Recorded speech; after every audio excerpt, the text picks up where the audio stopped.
ಮತ್ತೊಮ್ಮೆ NMMS ಜಿಮೆಟ್ ತರಗತಿಗೆ ನಾನು ಸ್ವಾಗತಿಸ್ತಾ ಇದ್ದೀನಿ. 2024 ಮತ್ತು 25ನೇ ಸಾಲಿನ ಒಂದು ಪ್ರಶ್ನೆ ಪತ್ರಿಕೆಯನ್ನ ಹೇಗೆ ನಾವು ಬಿಡಿಸ್ಬೇಕು ಅನ್ನೋದ್ರ ಬಗ್ಗೆ ಈಗಾಗಲೇ 3 ತರಗತಿಗಳಲ್ಲಿ ನಾನು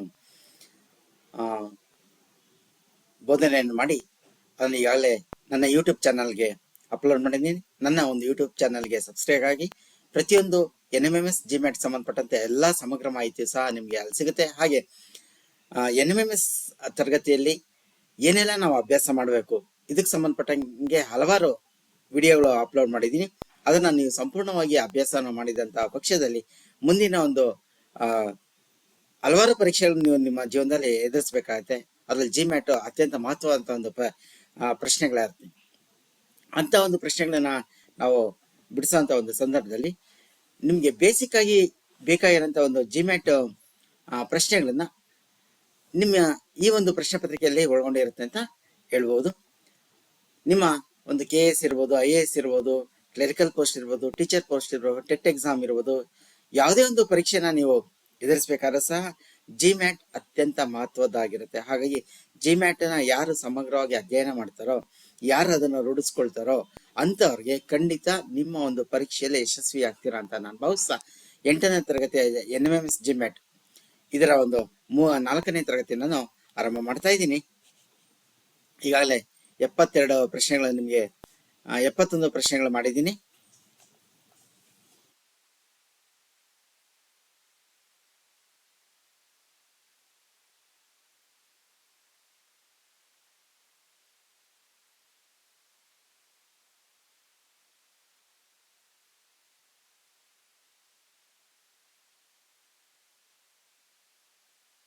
ಈಗ 72ನೇ ಪ್ರಶ್ನೆಯಿಂದ ಈಗ ಇವತ್ತಿನ ಒಂದು ತರಗತಿ ನಾನು ಆರಂಭ ಮಾಡ್ತಾ ಇದ್ದೀನಿ. ಇಲ್ಲಿ ಕೊಟ್ಟಿರೋಂತ ಒಂದು ಚಿತ್ರನ ಆಕೃತಿಯನ್ನ ಗಮನಿಸಿ. ಮೊದಲೆರಡು ಚಿತ್ರಗಳನ್ನ ಗಮನಿಸಿ 3ನೇ ಚಿತ್ರಕ್ಕೆ ಆಧರಿಸಿದಂತ ಒಂದು ಚಿತ್ರನ ಸರಣಿಯನ್ನ ABCD ಆಯ್ಕೆಯಲ್ಲಿ ನಾವು ಆಯ್ಕೆ ಮಾಡಬೇಕಾಗಿದೆ.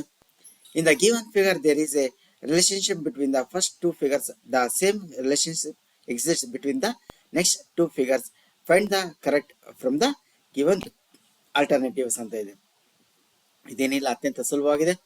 ಇದನ್ನ ರಿವರ್ಸ್ ಮಾಡಿದಾಗ ಈ ಒಂದು ಚಿತ್ರ ಬಂದಿದೆ. ಹಾಗೆ ಇದನ್ನ ನಾವು ರಿವರ್ಸ್ ಮಾಡಿದಾಗ ಯಾವ ಒಂದು ಚಿತ್ರ ಬರುತ್ತೆ ಅಂತ ನಾವು ಗಮನಿಸಬೇಕಾಗುತ್ತೆ.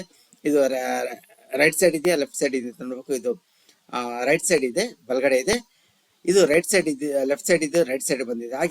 ಹಾಗಾಗಿ ಇದು ಸಹ ನಮ್ಗೆ ಏನಾಗಬೇಕು, ರೈಟ್ ಸೈಡ್ ಇರೋದು ಲೆಫ್ಟ್ ಸೈಡ್ ಬರಬೇಕು, ಇದು ಟಾಪ್ ಇರೋದು ಬಾಟಮ್ ಬರಬೇಕು. ಇಲ್ಲಿಂತ ಒಂದು ನಾವು 4 ಚಿತ್ರಗಳನ್ನ ನಾವು ಗಮನಿಸಿದಾಗ ನಮ್ಗೆ ಸರಿಯಾದಂತ ಒಂದು ಚಿತ್ರ ಅಂದಾಗ C ಅನ್ನೋದು ಇದರ ಆಯ್ಕೆ ಆಗಿರುತ್ತೆ. ಯಾಕೆಂದ್ರೆ ಈ 3 ಚಿತ್ರಗಳನ್ನ ಗಮನಿಸಿದಾಗ ಇದಕ್ಕೆ ಹೋಲಿಕೆ ಆಗ್ತಾ ಇಲ್ಲ ನೋಡಿ. ಇದನ್ನ ಟಾಪ್ ನ ಬಾಟಮ್ ತಂದಿದೆ, ಇಲ್ಲಿ ಬಂದಿದೆ.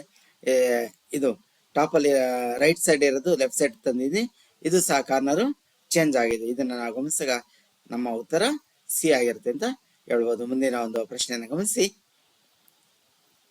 73ನೇ ಪ್ರಶ್ನೆಯನ್ನು ಗಮನಿಸ್ತಾ ಇದ್ದೀರಾ. 73ನೇ ಪ್ರಶ್ನೆ ಸಹ ಇದೇ ತರ 72ನೇ ಪ್ರಶ್ನೆ ಯಾವ ರೀತಿ ಗಮನಿಸಿದ್ರೆ ಅದೇ ತರ 73ನೇ ಪ್ರಶ್ನೆ ಸಹ ನಾವು ಗಮನಿಸಬೇಕಾಗತ್ತೆ. ಇದು ನೋಡಿ ರಿವರ್ಸ್ ಆರ್ಡರ್ ಬಂದಿದೆ. ವಿ ಇದೆ, ಇಲ್ಲಿ ಕ್ಯಾಪ್ ಟೈಪ್ ಆಗಿದೆ, W ಇರೋದು M ಆಗಿದೆ, ಇಲ್ಲಿರೋದು ಇಲ್ಲಿಗೆ ಬಂದಿದೆ. ನಾವು ಇಲ್ಲಿ ಗಮನಿಸ್ಬೇಕಾದ್ರೆ ಇಲ್ಲಿ ಇಂಟು ಇರೋದು ಇಲ್ಲಿ ಈ ಸೈಡ್ ಬರ್ಬೇಕಾಗತ್ತೆ. ಈ 3 ಚಿತ್ರಗಳನ್ನ ನಾವು ಗಮನಿಸ್ಬೇಕು. ಆನಂತರ X ಇರೋದು X ಆಗಿರುತ್ತೆ, ಇಲ್ಲಿ N ಇರೋದು ಟಾಪ್ ಹೋದಾಗ ರಿವರ್ಸ್ ಆರ್ಡರ್ ಆದಾಗ ನಮ್ಗೆ ಯಾವ್ದು ಸೂಕ್ತ ಅನ್ಸುತ್ತೆ ಅಂದ್ರೆ ಇದು ಬರ್ತಾ ಇದೆ. ಇದು ಎಲ್ಲ ಸೇಮ್ ಇದೆ. ನಮ್ಗೆ A ಆಯ್ಕೆ ಆಗೋದಿಲ್ಲ, ಯಾಕೆಂದ್ರೆ N ನೇರವಾಗಿ ಅದೇ ತರ ಕೊಟ್ಟಿದ್ರೆ ಆಗಲ್ಲ. B ಆಯ್ಕೆನ ಗಮನಿಸಿದಾಗ ಇದು ರಿವರ್ಸ್ ಆರ್ಡರ್ ಬಂದ್ರೆ ಇದು ಇಲ್ಲಿ ಬಂದಿದೆ, ಇದು ಇಲ್ಲಿ ಬಂದಿದೆ, X ಇದೆ, ಇದು ಬಾಟಮ್ ಬಂದಿದೆ. ಅಂದ್ರೆ ಇಲ್ಲೇನೋ ಒಂದು ಚೇಂಜ್ ಮಾಡಿಲ್ಲ ನೋಡಿ. ಟ್ರಯಾಂಗಲ್ ಶೇಪ್ ಅಲ್ಲೇ ಇಲ್ಲಿ ಟ್ರಯಾಂಗಲ್ ನ ಇಲ್ಲಿ ರಿವರ್ಸ್ ಆಗಿ ಟ್ರಯಾಂಗಲ್ ಮಾಡಿದ್ದೆ. ಈ ಟ್ರಯಾಂಗಲ್ ನ ರಿವರ್ಸ್ ಆಗಿ ನಾವು ಕೊಟ್ಟಾಗ ಯಾವ ಒಂದು ಆಯ್ಕೆ ಸರಬಹುದು ಅಂತ ಗಮನಿಸಿದಾಗ ನಮ್ಗೆ ಸಿ ಆಯ್ಕೆ ಇಲ್ಲಿ divided by shading triangle reverse ಬಂದಿದೆ. ಸಿನೂ ಆಗಲ್ಲ, ಯಾಕೆಂದ್ರೆ ಎಕ್ಸ್ ಸೇಮ್ ಕಾರ್ನರ್ ಅಲ್ಲಿ ಇದೆ.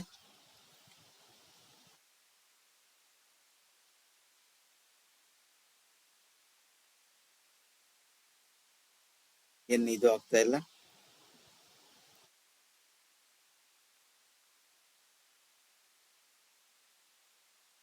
ಬಿ ಅನ್ನೋದು ಇದರ ಒಂದು ಸರಿಯಾದಂತಹ ಒಂದು ಆಯ್ಕೆ ಅಂತ ನಾವಿಲ್ಲಿ ಗುರುತಿಸಬಹುದಾದ. ಮುಂದಿನ ಒಂದು ಪ್ರಶ್ನೆಯನ್ನು ನೋಡೋಣ.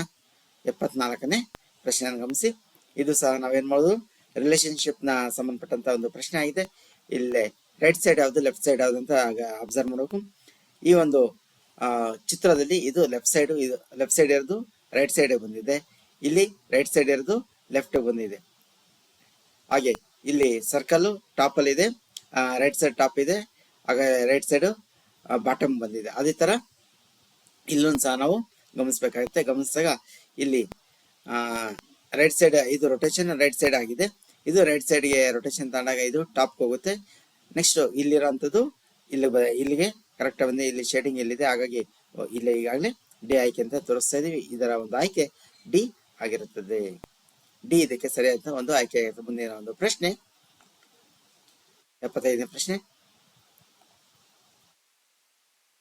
ಕೊಟ್ಟಿರುವಂತಹ ಮಾತೃಕೆಗಳೇ ಬಿಟ್ಟು ಹೋಗಿರೋ ಸಂಖ್ಯೆ ಅಥವಾ ಅಕ್ಷರವನ್ನು ಕಂಡುಹಿಡಿಯಿರಿ. Find the missing number or letters in the given matrices. Here given the round columns. ಅಡ್ಡ ಸಾಲು ಮತ್ತೆ ಕಂಬ ಸಾಲು ಇರೋದು ನಾವು ಗಮನಿಸಿದಾಗ ಅದು ಮಾತೃಕೆಗಳಾಗಿರುತ್ತೆ. ಈ ಮಾತೃಕೆಗಳಲ್ಲಿ ಯಾವುದೋ ಒಂದು ಸಹ ಸಂಬಂಧ ಇರುತ್ತೆ. ಆ ಸಹ ಸಂಬಂಧ ನಾವು ಗುರುತಿಸಿ ಉತ್ತರ ನಾವು ಹೇಳ್ಬೇಕಾಗುತ್ತೆ. ಯಾವುದು ಅಂತೇಳಿ ನಾವು ನೋಡಿದಾಗ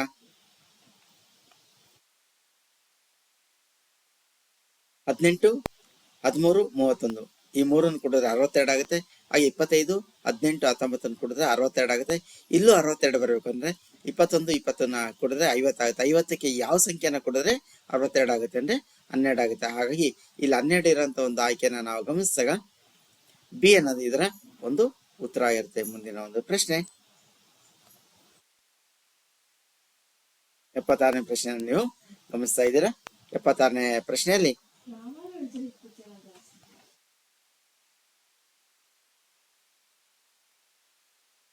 76ನೇ ಪ್ರಶ್ನೆಯನ್ನು ಗಮನಿಸ್ತಾ ಇದ್ದೀರಾ. ಅಡ್ಡ ಸಾಲು ಮತ್ತೆ ಕಂಬ ಸಾಲನ್ನ ಅಬ್ಸರ್ವ್ ಮಾಡಿ. ಇಲ್ಲಿ ಎರಡನೇ ಕಂಬ ಸಾಲಿನ ನಡುವಿನ ಸಂಖ್ಯೆನ ಇಲ್ಲಿ ಗ್ಯಾಪ್ ಆಗಿ ಪ್ರಶ್ನಾರ್ಥಕ ಚಿಹ್ನೆ ಕೊಟ್ಟಿದ್ರೆ ಯಾವ ಒಂದು ಸಂಬಂಧ ಇದೆ ಅಂತೇಳಿ ನಾವಿಲ್ಲಿ ಗುರುತಿಸ್ಬೇಕು. ಗುರುತಿಸಿದಾಗ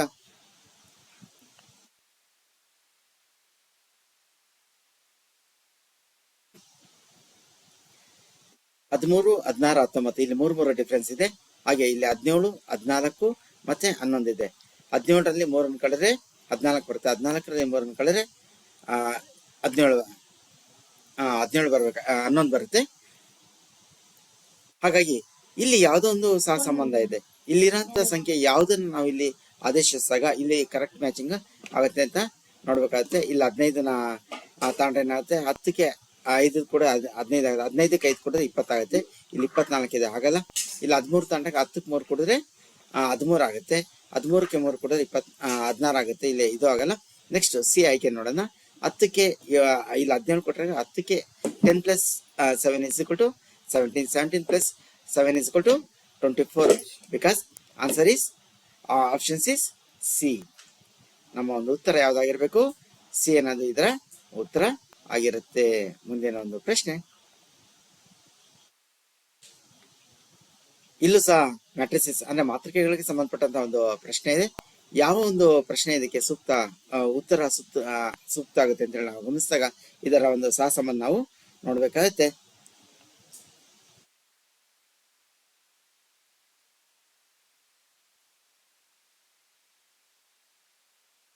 7ಗೆ 4ನ ಆಡ್ ಮಾಡಿದ್ರೆ ಈ ಒಂದು ಪ್ರಶ್ನೆ ಅವಲೋಕನ ಮಾಡಿದಾಗ ಪ್ರಶ್ನೆಯ ಒಂದು ಸ್ವರೂಪದಲ್ಲಿ ಏನೋ ಲೋಪದೋಷ ಇದೆ ಅಂತೇಳಿ ನಾವು ಗುರುತಿಸಬಹುದಾಗಿದೆ. ಆದ್ರೂ ವಿವರಣೆ ಕೊಡುವಂತ ಒಂದು ಪ್ರಯತ್ನ ಮಾಡ್ತಾ ಇದ್ದೀನಿ. ಈಗ 7 ಪ್ಲಸ್ 4 is equal to 11 ಆಗುತ್ತೆ. 11 ಪ್ಲಸ್ 1 ಅಂದಾಗ 12. ಇಲ್ಲಿ ಈ ಪ್ಯಾಟರ್ನ್ ನೋಡಿದ್ರೆ 7 ಪ್ಲಸ್ 4 ಪ್ಲಸ್ 4 8 ಆಗುತ್ತೆ. 8ಗೆ ಪ್ಲಸ್ 1 ಇಲ್ಲಿ ಪ್ಲಸ್ 4 ಪ್ಲಸ್ 1 ಇಲ್ಲಿ ಈ ಪ್ಯಾಟರ್ನ್ ನೋಡಿದಾಗ ಪ್ಲಸ್ 4 ಪ್ಲಸ್ 1 ಇದೆ. 4 ಪ್ಲಸ್ 4 8, 8ಕ್ಕೆ 1 ಕೊಡಿದ್ರೆ 9 ಆಗುತ್ತೆ. ಆದ್ರೆ ಇಲ್ಲಿ ಮಧ್ಯದ್ದು ಇದು ಮ್ಯಾಚ್ ಆಗ್ತಾ ಇಲ್ಲ, ಹಾಗಾಗಿ ಇದನ್ನ ನಾನು ಪರಿಗಣಿಸಿದೆ. ಇದಕ್ಕೆ ಮ್ಯಾಚ್ ಆಗುವಂತ ಸಂಖ್ಯೆಯನ್ನು ನೋಡಿದಾಗ ಇದಕ್ಕೆ ಈ ಒಂದು ಸರಣಿಯಲ್ಲಿ 7 ಪ್ಲಸ್ 4 11, 11 ಪ್ಲಸ್ ಇಲ್ಲಿ 1 ಆಡ್ ಮಾಡಿದ್ರೆ, ಹಾಗಾಗಿ ನಾನು ಇಲ್ಲಿ 1 ಆಡ್ ಮಾಡಿದ್ರೆ 12 ಬರುತ್ತೆ. ಆನ್ಸರ್ ನಮ್ಗೆ ಇಲ್ಲಿ 12 ಆಗುತ್ತೆ. ಹಾಗಾಗಿ ಇಲ್ಲಿ ಸರಿಯಾದ ಒಂದು ಉತ್ತರ ಎ ಇದರ ಒಂದು ಆಯ್ಕೆ ಆಗಿರುತ್ತೆ. ಮುಂದಿನ ಒಂದು ಪ್ರಶ್ನೆ. ಸಂಖ್ಯಾ ಹಿಂದಿನ ಒಂದು ಸರಣಿಯಲ್ಲಿ ನಾವು ಮಾತೃಕೆಗಳಲ್ಲಿ ಎರಡು ರೀತಿಯ ಒಂದು ಮಾತೃಕೆಗಳು ಪರೀಕ್ಷೆಯಲ್ಲಿ ಕೇಳ್ತಾರೆ ನಾವು ಗಮನಿಸಬಹುದು. ಒಂದು ಸಂಖ್ಯಾ ಮಾತೃಕೆ, ಇನ್ನೊಂದು ಅಕ್ಷರಗಳ ಮಾತೃಕೆ. ಅಕ್ಷರಗಳ ಮಾತೃಕೆ ಅಂದ್ರೆ English alphabets base. This question is based on numeric based on alpha numbers, alphabets.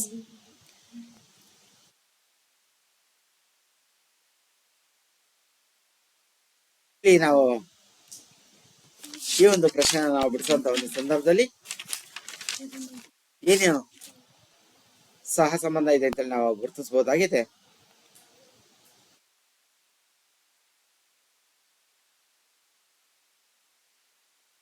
ನಾನು ABCD ಬರ್ದಿನಿ. ಎ ಇಂದ ಎಂ ವರೆಗೂ 13 ಅಕ್ಷರ, ಹಾಗೆ ಎನ್ ಇಂದ ಝೆಡ್ ವರ್ಗೂ ಇಲ್ಲಿ ಹಾಕಿದ್ದೀನಿ. ಇಲ್ಲಿ ಏನ್ ಮಾಡಿದ್ದೀನಿ, 1, 2, 3, 4 ಅಂತೇಳಿ ಒಟ್ಟು ಝೆಡ್ ವರ್ಗೂ 26 ನಂಬರ್ ಕೊಟ್ಟಿದ್ದೀನಿ. ಹಾಗೆ ರಿವರ್ಸ್ ಆರ್ಡರ್ಲು ಸಹ ಇಲ್ಲಿ ನಾನು ನಂಬರ್ಸ್ ನ ಕೊಟ್ಟಿರೋದು ನಾವು ಇಲ್ಲಿ ಗಮನಿಸಬಹುದು. ಇದನ್ನ ನಾವು ಗಮನಿಸಿದಾಗ ಜೆ ಅನ್ನೋದು ಎಷ್ಟನೇ ಅಕ್ಷರ ಆಗಿರುತ್ತೆ ಟಾಪ್ ಆರ್ಡರ್ ಅಲ್ಲಿ, ರೈಟ್ 1 2 3 ಸ್ಟ್ರೈಟ್ ಲೈನ್ ಬಂದಾಗ ಜೆ ಅನ್ನೋದು 10 ಆಗಿರುತ್ತೆ. ಹಾಗೇನೆ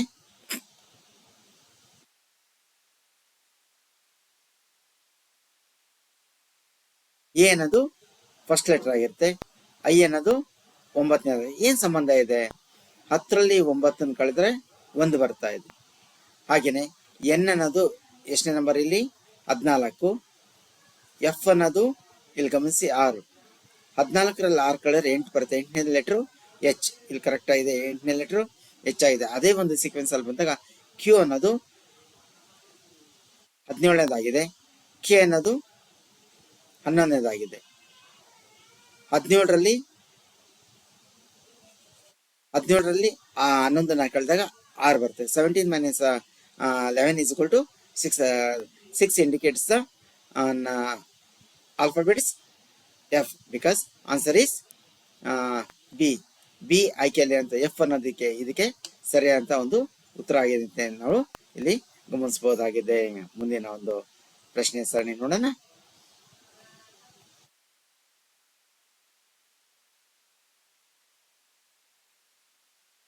ಇದನ್ನ ಗಮನಿಸ್ತಾ ಇದ್ದೀರಾ? ಇಲ್ಲೇನ ಇದೆ, ಫ್ರಂಟ್ ಟು ಬ್ಯಾಕ್ ಇದಾಗಿದೆ ನೋಡಿ.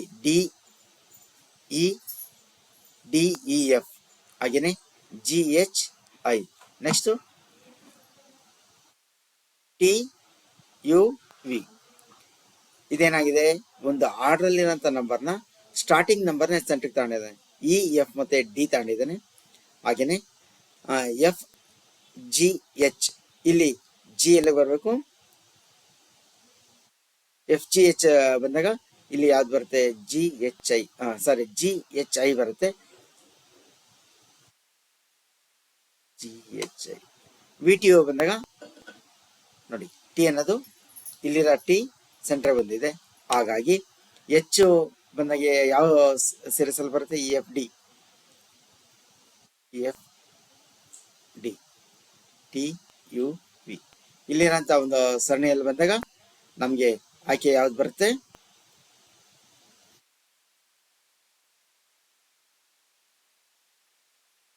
GHI. H ಅನ್ನೋದು ಇಲ್ಲಿಗೆ ಬರಬೇಕು. ಆಗ H ಅನ್ನೋದು ಇಲ್ಲಿ ಸೆಂಟ್ರಿಗೆ ಬರೋದ್ರಿಂದ FGH ಅಲ್ಲಿ F ಅನ್ನೋದು ಇಲ್ಲಿ ಸೆಂಟ್ರಿಗೆ ಬರ್ಬೇಕಾಗುತ್ತೆ, G ಅನ್ನೋದು ಇಲ್ಲೇ ಬರಬೇಕು. ಹಾಗಾಗಿ ನಮ್ಮ ಒಂದು ಆಯ್ಕೆ ಯಾವ್ದಾಗಿರ್ಬೇಕು, ಇಲ್ಲಿ ಐ ಅನ್ನೋದು ಇಲ್ಲಿ ಆಯ್ಕೆ ಆಗುತ್ತೆ, GHI.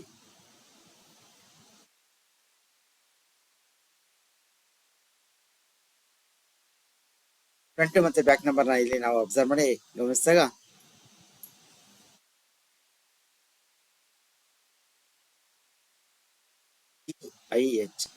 GIF ಮ್ಯಾಚ್ ಆಗ್ತಾ ಇಲ್ಲ ಇಲ್ಲಿ.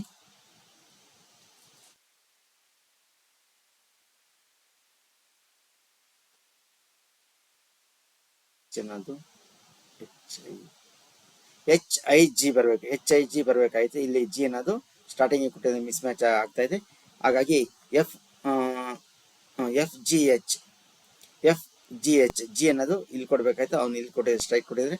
ಹಾಗಾಗಿ ನಮ್ಮ ಒಂದು ಉತ್ತರ ಏನಾಗಬೇಕು, ಇಲ್ಲಿ ಜಿ ಎಫ್ ಅನ್ನೋದು ಇಲ್ಲಿ ಬರ್ಬೇಕು. ಎಫ್ ಅನ್ನ ಆಯ್ಕೆ ಇರೋದು, ಎ ಅನ್ನೋದು ಇಲ್ಲಿ ಆಯ್ಕೆ ಆಗಿರ್ತದೆ. ಮುಂದಿನ ಒಂದು ಪ್ರಶ್ನೆ, ಇದು ಸಹ ಸಂಖ್ಯೆ ಮತ್ತು ಅಕ್ಷರ ಎರಡೂ ಮಿಶ್ರಿತವಾಗಿರದೆ ನ್ಯೂಮರಿಕಲ್ ಮತ್ತು ಆಲ್ಫಾಬೆಟ್ಸ್ ಎರಡೂ ಸಹ ಮಿಕ್ಸ್ ಆಗಿರೋಂಥ ಒಂದು ಕ್ವಶನ್ಸ್. ಇಂತಹ ಒಂದು ಕ್ವಶನ್ಸ್ ಸಹ ಪರೀಕ್ಷೆಯಲ್ಲಿ ನಿಮಗೆ ಬರುತ್ತೆ. ಎಚ್ ಅನ್ನೋದು 8ನೇ ಲೆಟ್ರು, ಎಂ ಅನ್ನೋದು 13 ಆಗಿರುತ್ತೆ. ಹಾಗೆ ಎಫ್ ಅನ್ನೋದು 6ನೇ ಲೆಟ್ರು, ಜೆ ಅನ್ನೋದು 10ನೇ ಲೆಟ್ರು, ಕೆ ಅನ್ನೋದು 11, ಓ ಅನ್ನೋದು 15 ಆಗಿದೆ. ಈ 13 + 3 16 ಆಗುತ್ತೆ. ಹಾಗೆ ಇಲ್ಲಿರೋಂಥ ಸೆಂಟರ್ ನಂಬರ್ಸ್ಗೆ ಏನಿದೆ ಎಲ್ಲದಕ್ಕೂ 3 3 ಆ್ಯಡ್ ಮಾಡಿಸ್ಬೇಕು. 13 + 3 16, 16 ಇಲ್ಲಿ 16 ಕರೆಕ್ಟ್ ಆಗಿದೆ. ಹಾಗೆ 11 + 3 14 ಆಗುತ್ತೆ, ಇಲ್ಲಿ 14 ಆಗಿದೆ. ಇಲ್ಲಿ ಓ ಅನ್ನೋದು 15, 15ಕ್ಕೆ ಈ 3ಅನ್ನ ಕೊಡಿದ್ರೆ 18 ಆಗುತ್ತೆ. ಮೊದಲನೇ ರೋ ಕಂಬ ಸಾಲೇನೆ, ಇದು ನಾವು ಪರಿಗಣಿಸುವಂತ ಅಗತ್ಯ ಏನಿಲ್ಲ. ಆದ್ರೂ ಇಲ್ಲಿ ಗೊಂದಲ ನಾವು ಆಲೋಚನೆ ಮಾಡ್ಲಿ ಅಂತೇಳಿ ಇದನ್ನ ಕೊಟ್ಟಿದ್ದಾರೆ. ನಾವು ಗಮನಿಸ್ಬೇಕಾರದು ಮಧ್ಯದ ಒಂದು ಕಂಬ ಸಾಲು ಏನಿದೆ, ಇದನ್ನ ಸೆಂಟರ್ ಕಾಲಮ್ ಏನಿದೆ ಇದನ್ನ ಅಬ್ಸರ್ವ್ ಮಾಡಿ, ಇದರಲ್ಲಿರುವಂತ ಒಂದು ಸೀಕ್ವೆನ್ಸ್ ಅಬ್ಸರ್ವ್ ಮಾಡಿ, ಇದು ಏನ್ ನಂಬರ್ ಬಂದಿದೆ ಅಂತ ನೋಡಿದಾಗ ಓಗೆ 15, 15ಕ್ಕೆ 3 ಕೊಡಿದ್ರೆ ಇರುತ್ತದೆ. ಮುಂದಿನ ಒಂದು ಪ್ರಶ್ನೆ, ಇನ್ನು 10 ಪ್ರಶ್ನೆಗಳಿದೆ.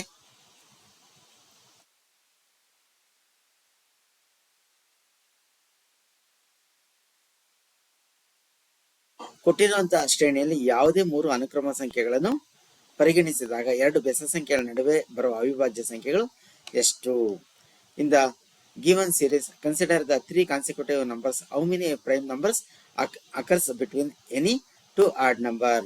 2 ಬೆಸ ಸಂಖ್ಯೆಗಳ ನಡುವೆ ಇರುವಂತಹ ಅವಿಭಾಜ್ಯ ಸಂಖ್ಯೆ. ಇಲ್ಲಿ ಬೆಸ ಸಂಖ್ಯೆ ಅಂದ್ರೇನು, ಅವಿಭಾಜ್ಯ ಸಂಖ್ಯೆ ಅಂದ್ರೇನು? Prime difference, what is the difference between prime number and odd number? We know that point odd number ಮತ್ತು ಈವನ್ ನಂಬರ್ ಮತ್ತೆ ಪ್ರೈಮ್ ನಂಬರ್, ಇವುಗಳ ಡಿಫ್ರೆನ್ಸ್ ಗೊತ್ತಿದ್ದಾಗ ಮಾತ್ರ ಇಂಥ ಒಂದು ಪ್ರಶ್ನೆಗಳನ್ನ ನಾವು ಗುರುತಿಸಬಹುದು. ಬೆಸ ಸಂಖ್ಯೆಗಳು ಯಾವ್ದು ಆರಂಭ ಆಗುತ್ತೆ? 1 3 2 1 2 3 5 7 11 ಇವೆಲ್ಲ ಅವಿಭಾಜ್ಯ ಸಂಖ್ಯೆಗಳು. ಬೆಸ ಸಂಖ್ಯೆಗಳು ಬಂದಾಗ 1 3 5 7 9 11 ಈ ತರದ್ದು ಬೆಸ ಸಂಖ್ಯೆಗಳಾಗುತ್ತೆ. ಇಲ್ಲಿ ಈ ಬೆಸ ಸಂಖ್ಯೆಗಳ ನಡುವೆ ಬಂದಿರೋಂಥ ಅವಿಭಾಜ್ಯ ಸಂಖ್ಯೆಗಳು ಯಾವುದು ಅದನ್ನ ನಾವು ಗುರುತಿಸಬೇಕು. ಅವಿಭಾಜ್ಯ ಸಂಖ್ಯೆಗಳು ಅಂದಾಗ ಯಾವುದೇ ಸಂಖ್ಯೆಯಿಂದ ಒಂದು ಮತ್ತೆ ಅದೇ ಸಂಖ್ಯೆಯಿಂದ ಬಿಟ್ಟು ಬೇರೆ ಸಂಖ್ಯೆಯಿಂದ ಭಾಗ ಆಗದೇ ಇರುವಂತಹ ಸಂಖ್ಯೆಗಳನ್ನು ನಾವು ಅವಿಭಾಜ್ಯ ಸಂಖ್ಯೆ ಅಂತ ಕರಿತೀವಿ. ಇದರ ಬಗ್ಗೆ ನಾವು ಇಂದಿನ ಒಂದು ತರಗತಿಗಳಲ್ಲಿ ಅದನ್ನ ವಿವರಣೆಯನ್ನ ಕೊಟ್ಟಿದ್ದೀವಿ. ಅದಕ್ಕೆ ಸಂಬಂಧಪಟ್ಟಂತ ತರಗತಿಗಳು ನನ್ನ ಒಂದು ಯೂಟ್ಯೂಬ್ ಚಾನಲ್ ಇದೆ, ಅದನ್ನ ನೀವು ಪರಿಶೀಲನೆ ಮಾಡಿದಾಗ ಅದಕ್ಕೆ ಸಂಬಂಧಪಟ್ಟಂತ ಪ್ರಶ್ನೆಗಳು ಯಾವ ರೀತಿ ಬರ್ಬೋದು ಅನ್ನೋದರ ಅಲ್ಲಿ ಗಮನಿಸಬಹುದು, ಅಧ್ಯಯನ ಮಾಡಬಹುದು. ಅದರ ಆಧಾರಿತವಾಗಿರುವಂತಹ ಒಂದು ಪ್ರಶ್ನೆ, ಅದರ ಆಧಾರಿತವಾಗಿರುವಂತಹ ಒಂದು ಪ್ರಶ್ನೆ ಅಂದಾಗ ಇಲ್ಲಿ 2 ಅವಿಭಾಜ್ಯ ಸಂಖ್ಯೆಗಳ ನಡುವೆ ಬಂದಿರುವಂತ ಒಟ್ಟು 4 ಪೇರಗಳು ಇಲ್ಲಿ 3 ಮತ್ತೆ 5. 1 2 3 ಅಂದಾಗ ಇಲ್ಲಿ 2 ಅನ್ನೋದು ಸಂಖ್ಯೆ ಬರಲ್ಲ. ಈ ರೀತಿ ನಾವು ಒಟ್ಟು 4 5 6, ನೆಕ್ಸ್ಟ್ 5 6 7, 5 7ರ ಮತ್ತೆ ಅವಿಭಾಜ್ಯ ಆಗುತ್ತಲ್ಲ 6 7 3, ಇದು ಒಂದು ಸಮಸಂಖ್ಯೆ ಬಂತು, ಬೆಸ ಸಂಖ್ಯೆ ಆಯ್ತು. 7 3 2 ಈ ತರ ನಾವು ಪ್ರತಿಯೊಂದನ್ನು ಅಬ್ಸರ್ವ್ ಮಾಡಬೇಕು. 7 ಮತ್ತೆ 2ರ ನಡುವೆ ಇಲ್ಲಿ ಒಂದು ಅವಿಭಾಜ್ಯ ಸಂಖ್ಯೆ ಬಂದು ಈ ರೀತಿ ನಾವು ಮ್ಯಾಚ್ ಮಾಡ್ತಾ ನೋಡ್ತಾ ಹೋದ್ರೆ ಒಟ್ಟು 4 ಸಂಖ್ಯೆಗಳು ಇಲ್ಲಿ ನಮ್ಗಿಲ್ಲಿ ಸಿಗುತ್ತೆ.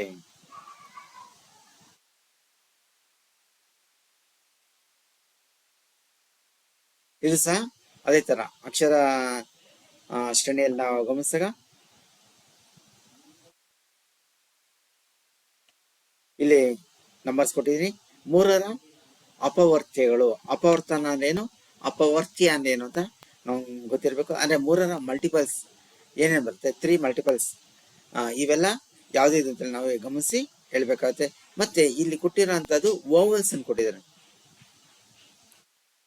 ಸ್ವರಾಕ್ಷರಗಳು. ಇಲ್ಲಿ ಓವಲ್ಸ್ ನಾವು ಅಬ್ಸರ್ವ್ ಮಾಡ್ಬೇಕಾಗುತ್ತೆ. ಓವಲ್ಸ್ ಅಂದ್ರೆ A E I O U, ಇವುಗಳು ಸ್ಥಾನ ನಾವು ಗುರುತಿಸ್ಬೇಕು. ಎ ಇ ಐ ಓ ಮತ್ತೆ ಯು. ಎ ಅನ್ನೋದು ಒಂದು ಬಂದಿದೆ, ಇದು ಮೂರರ ಅಪವರ್ತಿ ಅಲ್ಲ. ಇ ಇದು ಮೂರರ ಅಪವರ್ತಿ ಅಲ್ಲ. ಇ ಐ ಇದು ಐ ಅನ್ನೋದು 9ನೇದು, ಅಂದ್ರೆ ಮೂರರ ಅಪವರ್ತನ 1 ಸಿಕ್ತು. ಓ ಅನ್ನೋದು 15 ಆಗಿದೆ, ಇದು ಮೂರರ ಅಪವರ್ತಿಗಳು. ಯು ಅನ್ನೋದು 21 ಆಗಿದೆ, ಇದು 3 7 21, 3 5 15, 3 3 9. ಈ 3 ಅಕ್ಷರ ಸಂಖ್ಯೆ ಲೆಟರ್ಸ್ ಮಾತ್ರ ನಮಗೆ ಓವಲ್ಸ್ ಅಲ್ಲಿ ಇದ್ದು ಅದು ಏನಾಗಿದೆ, ಮೂರರ ಅಪವರ್ತಿ ಆಗಿದೆ. That is 3 multiples of year given the 3 numbers ಅಂತ ನಾವು ನೋಡುವ 3 ಲೆಟರ್ಸ್ ಇರೋದನ್ನ ನಾವು ಐಡೆಂಟಿಫೈ ಮಾಡಬಹುದು. ಮುಂದಿನ ಒಂದು ಪ್ರಶ್ನೆ ನೋಡಿ, ಐ ಓ ಇಲ್ಲಿ ಕೊಟ್ಟಿದ್ವಿ. 1 5 9 15 20, 9 15 ಮತ್ತೆ 20 3 3 9, 3 5 15, 3 7 21. ಇಲ್ಲಿ 3 ಮಾತ್ರ ನಮ್ಗೆ ಸಿಗ್ತಾ ಇದೆ. ಹಾಗಾಗಿ ನಮ್ಮ ಒಂದು ಉತ್ತರ ಯಾವುದೇ ಇರಬೇಕು, ಬಿ ಅನ್ನೋದು ಇದರ ಒಂದು ಸರಿಯಾದಂತ ಒಂದು ಆಯ್ಕೆ ಆಗಿರುತ್ತೆ. ಮುಂದಿನ ಒಂದು ಪ್ರಶ್ನೆ, ಈ ಪ್ರಶ್ನೆನ ಸಂಪೂರ್ಣ ಓದಿದಾಗ ಡೈರೆಕ್ಷನ್ಸ್ ಗೊತ್ತಿರಬೇಕು. ನಾರ್ತ್, ಸೌತ್, ಈಸ್ಟ್, ವೆಸ್ಟ್, ಉತ್ತರ, ದಕ್ಷಿಣ, ಪೂರ್ವ, ಪಶ್ಚಿಮ ದಿಕ್ಕುಗಳ ಆಧಾರಿತವಾಗಿ ನಿಮ್ಗೆ 2 ಪ್ರಶ್ನೆಗಳಿರುತ್ತೆ. ಹಾಗೆ ಉಪ ದಿಕ್ಕುಗಳು ಆಧಾರಿತವಾಗಿ ಸಹ ನಮಗೆ ಒಂದು ಪ್ರಶ್ನೆ ಇರುತ್ತೆ. ಪ್ರಧಾನ ದಿಕ್ಕು ಮತ್ತೆ ಉಪ ದಿಕ್ಕುಗಳ ಬಗ್ಗೆ ನಮಗೆ ಕಲ್ಪನೆ ಇದ್ದಾಗ ಈ ರೀತಿಯ ಒಂದು ಪ್ರಶ್ನೆಯನ್ನು ನಾವು ಬಿಡಿಸೋದಕ್ಕೆ ಸಾಧ್ಯ. ಹಾಗೆ ಈ ಒಂದು ಪ್ರಶ್ನೆಯನ್ನು ಅಭ್ಯಾಸ ಮಾಡ್ಬೇಕಾದ್ರೆ ರೈಟ್ ಸೈಡ್ ಯಾವುದು ಮತ್ತೆ ಲೆಫ್ಟ್ ಸೈಡ್ ಯಾವುದು ಅಂತೇಳಿ ನಾವು ಅಬ್ಸರ್ವ್ ಮಾಡಬೇಕಾಗುತ್ತೆ.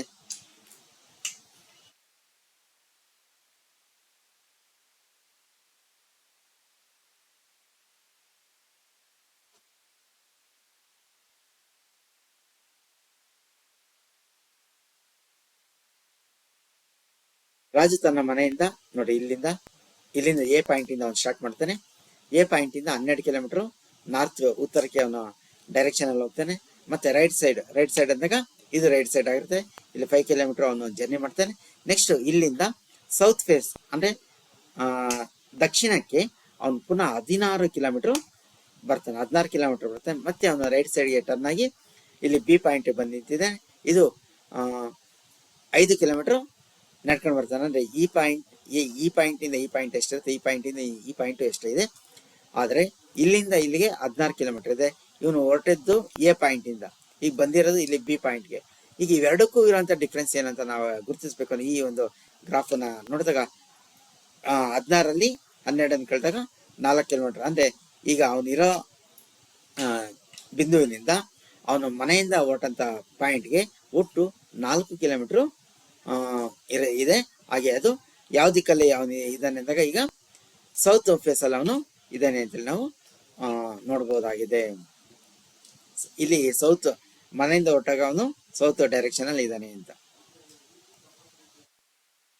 ನೆಕ್ಸ್ಟ್ ಇದು ದಿಕ್ಕುಗಳ ಆಧಾರಿತವಾಗಿ ಇರುವಂತ ಒಂದು ಪ್ರಶ್ನೆ ಅಂತ ಹೇಳಿದೆ. ಈ ಪ್ರಶ್ನೆನ ಗಮನಿಸಿ. ಸ್ವಲ್ಪ ಇದು ತುಂಬಾ ದೀರ್ಘ ಆಲೋಚನೆ ಮಾಡಿ ನಾವು ಬರಿಬೇಕಾಗತ್ತೆ, ಉತ್ತರಿಸ್ಬೇಕಾಗತ್ತೆ. ನಮ್ಗೆ ಇಲ್ಲಿ ಡೈರೆಕ್ಷನ್ಸ್ ಬಗ್ಗೆ ಇಲ್ಲಿ ಗೊತ್ತಿರಬೇಕು. ನೋಡಿ, ನಾರ್ತ್, ಸೌತ್, ಈಸ್ಟ್, ವೆಸ್ಟ್ ಅಂದ್ರೆ ಉತ್ತರ, ದಕ್ಷಿಣ, ಪೂರ್ವ, ಪಶ್ಚಿಮ, ಈಶಾನ್ಯ, ಆಗ್ನೇಯ, ನೈಋತ್ಯ, ವಾಯುವ್ಯ. ಇದನ್ನ ನಾವು ಗುರುತಿಸ್ಬೇಕು ಅಂದ್ರೆ ಈಸಿಯಾಗಿ ನೆನ್ಪಿಟ್ಕೊಳ್ಬೇಕು. ಅಂದ್ರೆ ಪಾಕಿಸ್ತಾನ ಒಂದು ಇಂಡಿಯಾ ಮ್ಯಾಪ್ ತಗೊಂಡಾಗ ವಾಯುವ್ಯ ದಿಕ್ಕಿನಲ್ಲಿ ಪಾಕಿಸ್ತಾನ ಇದೆ, ಇದು ಈಶಾನ್ಯ ರಾಜ್ಯಗಳು ಅಂತ ನಾವು ಹೇಳ್ತೀವಿ. ಹಾಗೆ ಶ್ರೀಲಂಕಾ ಒಂದು ಆಗ್ನೇಯ ದಿಕ್ಕಿನಲ್ಲಿದೆ, ನೈಋತ್ಯ ದಿಕ್ಕಿನಲ್ಲಿ ಮಹಾಸಾಗರ ಇರೋದು ನಾವು ಗುರುತಿಸಬಹುದಾಗಿದೆ. ಆ ಒಂದು ಆಧಾರಿತವಾಗಿ ಇಟ್ಕೊಂಡಾಗ ಇಲ್ಲಿ ನೈಋತ್ಯ ನಾವು ಏನ್ ಮಾಡಿದಾನೆ, ಉತ್ತರ ಅಂತ ಭಾವಿಸಿ ಅಂತ ಇಲ್ಲಿ ಕೊಟ್ಬಿಟ್ಟಿದ್ದಾನೆ. ನೈಋತ್ಯವು ಉತ್ತರವಾದರೆ, ನೈಋತ್ಯ ದಿಕ್ಕು ಉತ್ತರ ಆದ್ರೆ ನಮ್ಗೇನು ನೈಋತ್ಯ ದಿಕ್ಕನ್ನು ತಗೊಂಡಾಗ ಉತ್ತರದ ನಾವು ಇಲ್ಲಿ ಪ್ಲೇಸ್ಮೆಂಟ್ ಮಾಡಿದಾಗ ಯಾವ ಒಂದು ಹೇಳಿಕೆ ತಪ್ಪಾಗಿದೆ ಅಂತ ಇಲ್ಲಿ ಕೊಟ್ಟಿದ್ದಾರೆ. ಇದು ತುಂಬಾ ದೀರ್ಘವಾಗಿ ಆಲೋಚನೆ ಮಾಡಿ ಉತ್ತರಿಸಬೇಕಂತ ಒಂದು ಪ್ರಶ್ನೆ ಆಗಿರುತ್ತೆ. ಹಾಗಾಗಿ ಈಗ ಪಶ್ಚಿಮವು ಆಗ್ನೇಯವಾಗಿದೆ, ಈ ಒಂದು ಹೇಳಿಕೆ ತಪ್ಪಾಗಿದೆ. ಇನ್ನು ಉಳಿದಿದ್ದಲ್ಲ ಇಲ್ಲಿ ಈ ಒಂದು ಚಿತ್ರ ನಾವು ಗುರುತಿಸಿದಾಗ ಸರಿ ಇರುತ್ತೆ. ಆಗ್ನೇಯವು ಆಕ್ಚುಲಿ ಕ್ವಶನ್ಸ್ ಇಲ್ಲಿ ಕೊಟ್ಟಿರೋ ಪ್ಯಾಟರ್ನ್ ಅಲ್ಲಿ ಮಿಸ್ಟೇಕ್ ಇದೆ. ಆಗ್ನೇಯವು ಪಶ್ಚಿಮವಾಗಿದೆ. ಇಲ್ಲಿ ಆಗ್ನೇಯ ದಿಕ್ಕು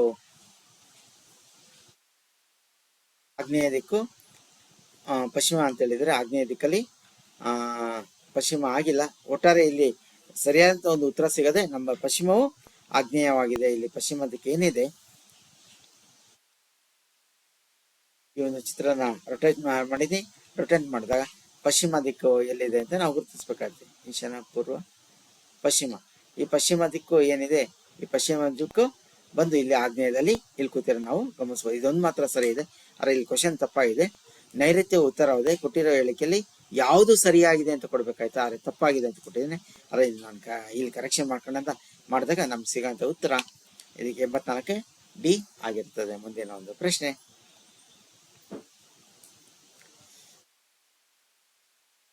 ಇಲ್ಲಿ ಇಬ್ರು ಫ್ರೆಂಡ್ಸು ಫೇಸ್ ಬರ್ತಾ ಇದ್ದಾರೆ. ಫೇಸ್ ಟು ಫೇಸ್ ಬಂದಂತ ಒಂದು ಸಂದರ್ಭದಲ್ಲಿ ಅವರೊಂದು ಶೇಡ್ ನೆರಳು ಯಾವ ದಿಕ್ಕಿನಲ್ಲಿ ಬೀಳ್ತಾ ಇದೆ, ಅದು ಸಂಜೆ ಅಂತ ಹೇಳ್ತಾ ಇದ್ದಾರೆ. ಇದು ನಾವು ಗಮನಿಸ್ಬೇಕು. ಸಂಜೆ ಟೈಮಲ್ಲಿ ಪರಸ್ಪರ ಇವರು ಅಭಿಮುಖವಾಗಿದ್ದಾರೆ.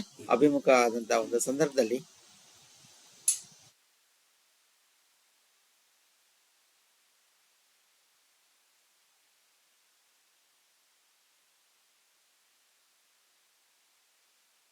ಸಂಜೆ ದಿಕ್ಕಲ್ಲಿ ಅಭಿಮುಖ ಆದಾಗ ಇಲ್ಲಿ ಸುರೇಶನ ನೆರಳು ಮಹೇಶನ ದಿಕ್ಕಿಗೆ ಬೀಳ್ಬೇಕು ಅಂದಾಗ ಎಡಭಾಗಕ್ಕೆ ಬೀಳ್ತಾ ಇದೆ. ಮಹೇಶ್ ಯಾವ ದಿಕ್ಕಲ್ಲಿ ನಿಲ್ತಿದ್ದಾನೆ, ದಕ್ಷಿಣದಲ್ಲಿ ಅಂದ್ರೆ ಸೌತ್ ಫೇಸ್ ಅಲ್ಲಿ ಅವನು ಮುಖ ಮಾಡಿದ್ದಾನೆ.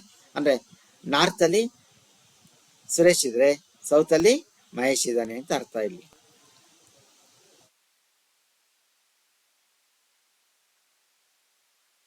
ಇಲ್ಲಿ ಸಿಟ್ಟಿಂಗ್ ಅರೇಂಜ್ಮೆಂಟ್ ಇದೆ. ABCDE ಒಂದು ಸಾಲಿನಲ್ಲಿ ಕೂತಿದ್ದಾರೆ. ABCD and E are sitting ಇಂದ ಇನ್ನೇ ರೋ. ಎ ಸಿಟ್ ಫಸ್ಟ್ ಇಂದ ರೋ. ಎ ಅನ್ನೋನು ಮೊದಲು ಇಲ್ಲಿ ಕೂತಿರ್ತಾನೆ ಅಂತ ಇಲ್ಲಿ ತೋರಿಸ್ತದೆ. ಇದರ ಒಂದು ಚಿತ್ರದ ಸರಣಿ ಆಧಾರಿತವಾಗಿ ನಾನು ತೋರಿಸ್ತಾ ಇದ್ದೀನಿ. ABCDE ಎಂಬವರು ಒಂದು ಸಾಲಿನಲ್ಲಿ ಕೂತಿ, ಇ ಎಂಬವರು ಸಾಲಿನಲ್ಲಿ ಮೊದಲಲ್ಲಿ ಕೂತಿದ್ದಾರೆ. First sitting is E. After the ಈ ಸಿಟ್ಟಿಂಗ್ ಎ ಇಲ್ಲ ಹೇಳ್ತಾ ಇದೆ, ಎ ಅನ್ನೋನು ಇನ ಪಕ್ಕದಲ್ಲಿ ಕೂತಿದ್ದಾನೆ. ಈ ಮೊದಲ ಆರಂಭದಲ್ಲಿ ಕೂತಿದ್ದಾನೆ ಅಂತ. ಎ ಎಂಬವರು ಇನ ಪಕ್ಕದಲ್ಲಿ ಕೂತಿದ್ದು ಮತ್ತು ಬಿ ನ ಎಡಭಾಗಕ್ಕೆ, ಬಿ ಇಂದ ಲೆಫ್ಟ್ ಸೈಡ್ ನೋಡಿ, ಇದು ಡೈರೆಕ್ಷನ್ ಇದು ಲೆಫ್ಟ್ ಸೈಡು, ಇದು ರೈಟ್ ಸೈಡ್. ಬಿ ಇಂದ ಮೂರನೇವನಾಗಿ ಕೂತಿದ್ದಾನೆ. ಇದು ನಾವು 5 ಸಿಟ್ಟಿಂಗ್ ಬರಿಬೇಕು. ಆ ನಂತರ ಇಲ್ಲಿ ನಂಬರ್ ಕೊಟ್ಟಿರೋಂಥ ಪ್ಲೇಸ್ ಅನ್ನ ನಾವು ಮಾರ್ಕ್ ಮಾಡಬೇಕು. ಬಿ ಇಂದ ಮೂರನೇವನು 1, 2, 3. ಮೂರನೇವನು ಎ ಆಗಿರ್ತಾನೆ, ಈ ಪಕ್ಕ ಇರ್ತಾನೆ. ಬಿ ಇಂದ ಎಡಭಾಗದಿಂದ ಮೂರನೇವನಾಗಿರ್ತಾನೆ ಅಂತ ಇಲ್ಲಿ ಹೇಳ್ತೇವೆ. ಈ ಬಿ ನ ಎಡಭಾಗದಲ್ಲಿ ಮೂರನೇ, ಈನ ಬಲಭಾಗದಲ್ಲಿ 4ನೇವರು ಯಾರಾಗಿದ್ದಾರೆ? ಈ ಇಂದ 4ನೇವರು 1, 1, 2, 3, 4. 4ನೇವರು ಯಾರಾಗಿರ್ತಾರೆ? ಅಲ್ಲಿಗೆ ಡಿ 4ನೇವನಾಗಿ ಕೂತಿದ್ದಾನೆ. ನಮ್ಮ ಆಯ್ಕೆ ಸಿ ಅನ್ನೋದು ಇದರ ಒಂದು ಸಮರ್ಪಕವಾದಂತ ಉತ್ತರ. ಮುಂದಿನ ಒಂದು ಪ್ರಶ್ನೆ, PQRS ಒಂದು ರೊಟೇಷನ್ ಕೂತಿದ್ದಾರೆ. ಕೆಳಗಿನ ಮಾಹಿತಿಯನ್ನು ಅರ್ಥ ಮಾಡಿಕೊಂಡು ಪ್ರಶ್ನೆಗಳ ಉತ್ತರಿಸಿ. Read the following information and answer the question. PQRS are sitting around the circle. ಇದು ಒಂದು ರೌಂಡ್ ಟೇಬಲ್ ಅಲ್ಲಿ ಇವರು ಕೂತಿದ್ದಾರೆ, ರೌಂಡ್ ಶೇಪ್ ಅಲ್ಲಿ ಕೂತಿದ್ದಾರೆ. ಯಾರಾದ್ಮೇಲೆ ಯಾರು ಕೂತಿದ್ದಾರೆ ಅಂತೇಳಿ ನಾವು ಗಮನಿಸಬೇಕಾಗ್ತದೆ.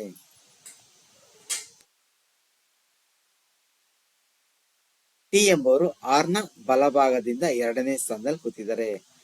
ಟಿ ಅನ್ನೋರು ಆರ್ ನ ಬಲಭಾಗದಿಂದ, ಇದು ರೊಟೇಷನ್ ಬಂದ್ರೆ ಇದು ರೈಟ್ ಸೈಡ್, ಇದು ಲೆಫ್ಟ್ ಸೈಡ್ ಆಗುತ್ತೆ. ಆರ್ ನ ಬಲಭಾಗದಿಂದ 2ನೇವರು ಟಿ ಇಲ್ಲಿ ಕೂತಿದ್ದಾರೆ. ಎಸ್ ಎಂಬುವರು ಟಿ ನ ಬಲಭಾಗದಿಂದ, ಎಸ್ ಎಂಬುವರು ಟಿ ನ ಬಲಭಾಗದಿಂದ ರೈಟ್ ಸೈಡ್ ಇಂದ 2ನೇವರಾಗಿ ಇಲ್ಲಿ ಕೂತಿದ್ದಾರೆ. ಹಾಗೆ ಕ್ಯೂ ಅನ್ನೋರು ಟಿ ಮತ್ತು ಎಸ್ ನ ಮಧ್ಯೆ ಕೂತಿದ್ದಾರೆ. ಕ್ಯೂ ಅನ್ನೋರು ಟಿ ಮತ್ತು ಎಸ್ ನ ಮಧ್ಯೆ ಕೂತಿದ್ದಾರೆ. ಕುಳಿತುಕೊಳ್ಳುವುದಿಲ್ಲ ಅಂತ ಹೇಳಿದ್ದಾರೆ, ಅಂದ್ರೆ ನೆಗೆಟಿವ್. ಕ್ಯೂ ಮತ್ತೆ ಎಸ್ ನ, ಕ್ಯೂ ಎಂಬವರು ಟಿ ಮತ್ತು ಎಸ್ ನ ಮಧ್ಯೆ ಕುಳಿತಿಲ್ಲ, ಅಂದ್ರೆ ಮಧ್ಯದಲ್ಲಿ ಇಲ್ಲಿ ಇಬ್ಬರಿದ್ದಾರೆ, ಹಾಗಾಗಿ ಇಲ್ಲಿ ಕುಳಿತಿಲ್ಲ ಅಂತ ಕೊಟ್ಟಿದ್ದಾರೆ. ಇಲ್ಲಿ ಯಾರು ಬೇಕಾದ್ರೆ ಆರ್ ಮತ್ತೆ ಟಿ ಮಧ್ಯೆ ಅಂದ್ರೆ ಓಕೆ ಆಗ್ತಾ ಇತ್ತು. ಇಲ್ಲಿ ಎಸ್ ಮತ್ತೆ ಟಿ ಮಧ್ಯೆ ಅಂತ ಹೇಳಿದ್ರೆ ಇದು ಪ್ರಶ್ನೆ ಅರ್ಥ ಮಾಡ್ಕೊಳ್ಬೇಕು. ಈಗ ಮೊದಲನೇ ಒಂದು ಪ್ರಶ್ನೆ ನೋಡೋಣ. ಇದರ ಆಧಾರಿತವಾಗಿ ಒಂದು ಪ್ರಶ್ನೆ ಇದೆ. ಆರ್ ನ ಬಲಭಾಗದಲ್ಲಿ ಕುಳಿತಿರೋರು ಯಾರು? ಬಲಭಾಗ ಅಂದ್ರೆ ಇದು, ಎಡಭಾಗ ಅಂದ್ರೆ ಇದು. ಆರ್ ನ ಬಲಭಾಗದಲ್ಲಿ ಕೂತಿರೋರು ಯಾರು? ಕ್ಯೂ. ಅಂದ್ರೆ ಕ್ಯೂ ಆಪ್ಷನ್ಸ್ ಯಾವುದು? ಬಿ ಆಗಿರ್ತದೆ. ಮುಂದಿನ ಒಂದು ಪ್ರಶ್ನೆ, ಆರ್ ಮತ್ತು ಪಿ ಗಳ ಮಧ್ಯೆ ಕುಳಿತಿರೋರು ಯಾರು? ಆರ್ ಮತ್ತೆ ಪಿ. ಆರ್ ಮತ್ತು ಪಿ ಮಧ್ಯೆ ಕೂತಿರೋರು ಇಲ್ಲಿ ನಮ್ಗೆ ಸುಲಭವಾಗಿ ಸಿಗ್ತಾ ಇದೆ, ಎಸ್ ಅಂತ. ಮೊದಲು ಈ ಡಯಾಗ್ರಾಮ್ನ ನಾವು ಪಕ್ಕ ರೆಡಿ ಮಾಡಿದ್ರೆ ಈ ಎರಡು ಪ್ರಶ್ನೆಗಳಿಗೆ ಸುಲಭವಾಗಿ ಉತ್ತರಿಸ್ಬೋದು. ಡಯಾಗ್ರಾಮ್ನ ಅರ್ಥ ಮಾಡ್ಕೊಳ್ಬೇಕು. ರೈಟ್ ಸೈಡ್ ಅಂದ್ರೆ ಯಾವುದು, ಲೆಫ್ಟ್ ಸೈಡ್ ಅಂದ್ರೆ ಯಾವುದು, ಪ್ಲೇಸ್ಮೆಂಟ್ ಯಾವುದು ಅಂತೇಳಿ ನಾವು ಅರ್ಥ ಮಾಡ್ಕೊಂಡಾಗ ಮಾತ್ರ ಇಂಥ ಒಂದು ಪ್ರಶ್ನೆಗಳನ್ನ ನಾವು ಉತ್ತರಿಸಬಹುದು. ಮುಂದಿನ ಒಂದು ಪ್ರಶ್ನೆ,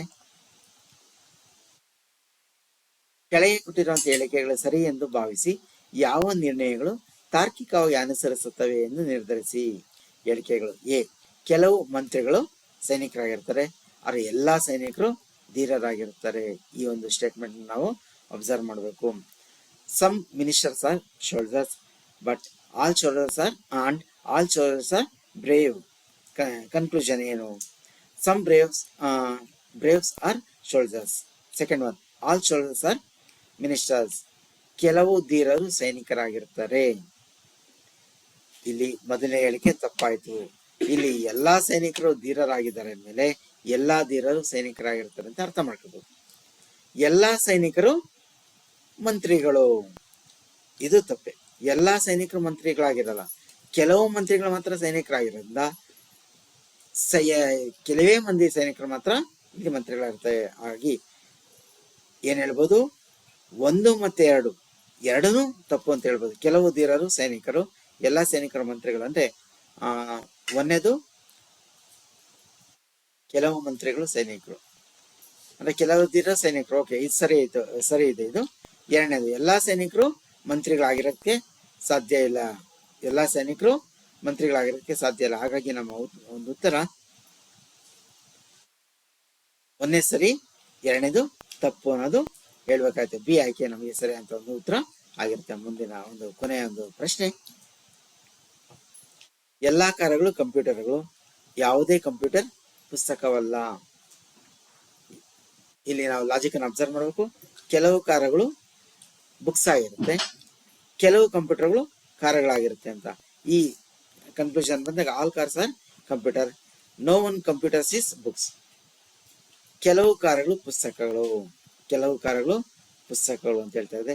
ಕೆಲವು ಕಂಪ್ಯೂಟರ್ಗೂ ಕಾರ್ಯಗಳು, ಅರೆ ಇಲ್ಲಿ ಯಾವುದೇ ಕಂಪ್ಯೂಟರ್ಗಳು ಪುಸ್ತಕ ಅಲ್ಲ ಅಂತ ಹೇಳ್ತಾನೆ, ಎಲ್ಲಾ ಕಾರ್ಯಗಳು ಕಂಪ್ಯೂಟರ್ ಅಂತ ಹೇಳ್ತಾರೆ. ಹಾಗಾಗಿ ಇಲ್ಲ ಒಂದು ಕನ್ಕ್ಲೂಷನ್ ಬರೋದು ಒಂದೇದು ಸರಿ, ಕೆಲವು ಕಾರ್ಯಗಳು ಪುಸ್ತಕಗಳು. ಇಲ್ಲಿ ಯಾವುದೇ ಕಂಪ್ಯೂಟರ್ ಪುಸ್ತಕವಲ್ಲ ಅಂತ ಹೇಳಿದಾನೆ, ಕೆಲವು ಕಾರ್ಯಗಳು ಪುಸ್ತಕಗಳು ಅಂತ ನಾವು ಇಲ್ಲಿ ಹೇಳ್ಬೋದು. ಹಾಗೇನೆ ಎರಡನೇದು ಕೆಲವು ಕಂಪ್ಯೂಟರ್ಗಳು ಕಾರ್ಯಗಳಾಗಿರುತ್ತೆ ಅಂತ ಇಲ್ಲಿ ಹೇಳ್ತಾ ಇದ್ದಾನೆ, ಇದು ತಪ್ಪು. ಅರೆ ಇಲ್ಲಿ ಯಾವುದೇ ಕಂಪ್ಯೂಟರ್ ಕಾರ್ಯಗಳಲ್ಲ ಅಂತ ಹೇಳ್ತಾ ಇದ್ದಾನೆ. ಹಾಗಾಗಿ ಇದು ಎರಡನೇದು ತಪ್ಪಾಗಿದೆ. ಹೀಗೆ ಒಟ್ಟಾರೆ 4 ತರಗತಿಯಲ್ಲಿ ನಿಮ್ಗೆ 2024 ಮತ್ತು 25ನೇ ಸಾಲಿಗೆ ಸಂಬಂಧಪಟ್ಟಂತ ಒಂದು ಜಿಮ್ಯಾಟ್ ಪ್ರಶ್ನಾವಳಿಗಳನ್ನ ಸಂಪೂರ್ಣ ವಿವರಣಾತ್ಮಕವಾಗಿ ಕೊಟ್ಟಿದ್ದೀನಿ.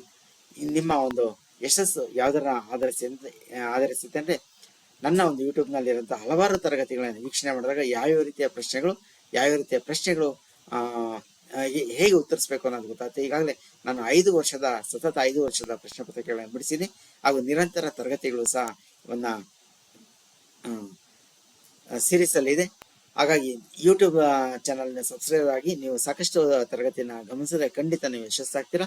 ಈ 90 ಪ್ರಶ್ನೆಗಳಿಗೆ ನೀವು ಉತ್ತರಿಸ್ಬೇಕಾದ್ರೆ ಆರಂಭದಲ್ಲಿ ಚಿತ್ರ ಸರಣಿಯ ಆಧಾರಿತವಾಗಿ ಪ್ರಶ್ನೆಗಳನ್ನು ನೀವು ಉತ್ತರಿಸಿದ್ರೆ ನೀವು ಬೇಗ ಉತ್ತರನ ಮಾಡಬಹುದು. ಹಾಗಾಗಿ ಟೈಮ್ನು ಸಹ ಕವರ್ ಮಾಡಬಹುದು, ಹೆಚ್ಚು ಅಂಕಗಳನ್ನ ಕಳಿಸಲು ಸಾಧ್ಯ ಆಗುತ್ತೆ. ನೀವು ಮೊದಲನೇ ಕ್ವಶನ್ ಇಂದ ಹೋದ್ರೆ ನೀವು ಫೇಲ್ಯೂರ್ ಆಗ್ತೀರಾ. ಅದರ ಬದಲು ಎಲ್ಲಿ ಚಿತ್ರ ಸರಣಿಯ ಆಧಾರಿತವಾಗಿ ಪ್ರಶ್ನೆಗಳು ಆರಂಭ ಆಗಿದೆಯೋ ಅಲ್ಲಿನ ನೀವು ಚಿತ್ರ ಸರಣಿಗೆ ಕಂಪ್ಲೀಟ್ ಮಾಡಿದ ನಂತರ ನಿಮ್ಗೆ ಯಾವ್ದು ತದನಂತರ ಈಸಿ ಅನ್ಸುತ್ತೆ ಅಂತ ಒಂದು ಪ್ರಶ್ನೆಗಳನ್ನು ನೀವು ಬಿಡಿಸ್ತಾ ಬಂದಾಗ ನಿಮಗೆ ಹೆಚ್ಚಿನ ಅಂಕಗಳು ಇಲ್ಲಿ ಸ್ಕೋರ್ ಆಗುತ್ತೆ. ಇದರ ಜೊತೆಯಲ್ಲಿ ಸ್ಯಾಟ್ಸ್ ಸಹ ನಿಮ್ಗೆ ಇಂಪಾರ್ಟೆಂಟ್ ಆಗುತ್ತೆ. ಸೈನ್ಸು, ಮ್ಯಾಥ್ಸು ಮತ್ತೆ ಸೋಷಿಯಲ್ ಇವುಗಳು ಸಹ ನೀವು ಸ್ಟಡಿ ಮಾಡ್ಬೇಕಾಗುತ್ತೆ. ಅಲ್ಲೂ ಸಹ ಎಲ್ಲವೂ ಮಲ್ಟಿಪಲ್ ಚಾಯ್ಸ್ ಆಗಿರುತ್ತೆ. ಮ್ಯಾಥ್ಸ್ 20 ಕ್ವಶನ್ಸ್ ಇರುತ್ತೆ, ಸೈನ್ಸ್ 35 ಕ್ವಶನ್ಸ್ ಇರುತ್ತೆ, ಸೋಷಿಯಲ್ ಸಹ 35 ಕ್ವಶನ್ಸ್ ಇರುತ್ತೆ. ಸೈನ್ಸ್ ಈ ಒಂದು ಯಾವ ತರಗತಿ ಇರುತ್ತೆ, 7ನೇ ತರಗತಿಯದು 20% ನಿಮಗೆ ಪ್ರಶ್ನೆಗಳಿದ್ರೆ 8ನೇ ತರಗತಿಯ 80% ಪ್ರಶ್ನೆಗಳು ಮೊದಲನೇ ಸೆಮಿಸ್ಟರ್ ಇಂದ ಇಲ್ಲಿವರೆಗೂ ಡಿಸೆಂಬರ್ ವರೆಗೂ ಏನ್ ಪಾಠಗಳು ಆಗ್ಬೇಕಾಗಿದೆಯೋ ಅಷ್ಟು ಪಾಠಗಳನ್ನ ಆಧಾರಿತವಾಗಿ ಮಲ್ಟಿಪಲ್ ಚಾಯ್ಸ್ ನೀವು ಆನ್ಸರ್ನ ರೆಡಿ ಮಾಡ್ಕೊಂಡ್ರೆ ಅಭ್ಯಾಸ ಮಾಡಿದ್ರೆ ಖಂಡಿತ ಯಶಸ್ವಿ ಆಗ್ತೀರಾ. ಸತತ 3 ವರ್ಷಗಳು ನಿಮ್ಗೆ ಸ್ಕಾಲರ್ಶಿಪ್ ಸಿಗುತ್ತೆ. 36,000 ರೂಪಾಯಿ ಸ್ಕಾಲರ್ಶಿಪ್ ಸಿಗುತ್ತೆ. ಸ್ಕಾಲರ್ಶಿಪ್ ಸಿಗಬೇಕು ಅಂದಾಗ ಇದಕ್ಕೆ ತಕ್ಕಂತೆ ನೀವು ಎಫರ್ಟ್ ಹಾಕಿ ಅದನ್ನ ಗಳಿಸಿದ್ರೆ ಮುಂದಿನ ಒಂದು ಫ್ಯೂಚರ್ ಉಜ್ವಲ ಆಗಿ ಅಂತ ಭಾವಿಸ್ತಾ ತರಗತಿಯನ್ನ ಮುಕ್ತಾಯ ಮಾಡ್ತಾ ಇದ್ದೀನಿ.